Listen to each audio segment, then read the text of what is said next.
আসসালামু আলাইকুম প্রিয় দর্শক, আজকে একটু কুফরি কালাম নিয়ে আলোচনা করব, সংক্ষিপ্ত আলোচনা। আমরা অনেক সময় এই গণকের কাছে গিয়ে বা বিভিন্ন ধরনের মাজারে গিয়ে আমরা কুফরি করে ফেলি, অর্থাৎ যেগুলো বেদাত।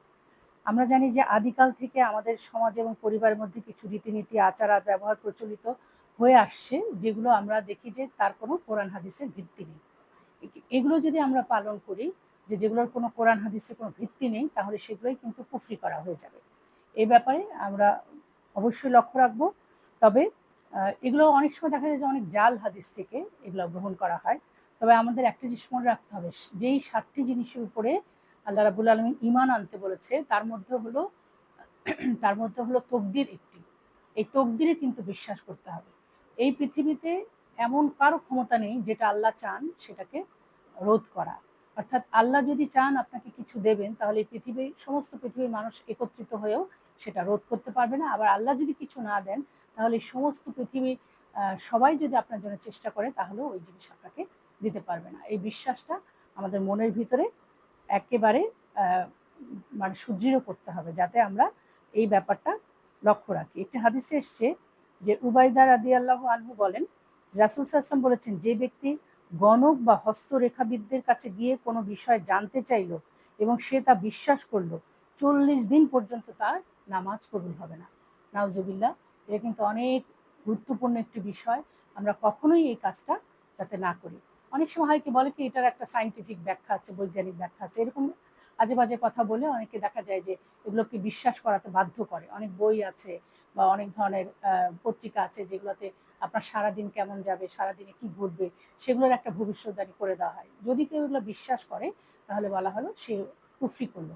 এবং এরকম যদি বিশ্বাস করে কেউ, তাহলে ৪০ দিন পর্যন্ত তার কোনো ইবাদত আল্লাহ রাব্বুল আলামিন কবুল করবে না। এই জন্য অবশ্যই আমাদেরকে মানে সতর্ক থাকতে হবে।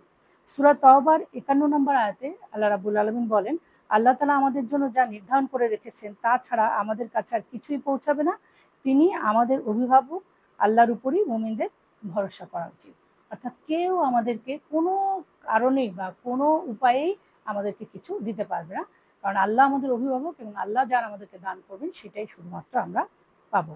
একটা হাদিসে বলা হচ্ছে যে শুভ অশুভ বলে কিছু নেই। ওমর রাদিয়াল্লাহু আনহু বলেন যে রাসূল সাল্লাল্লাহু আলাইহি ওয়াসাল্লাম বলেছেন, ছোঁয়াচে এবং কুলক্ষণ বলে কিছু নেই।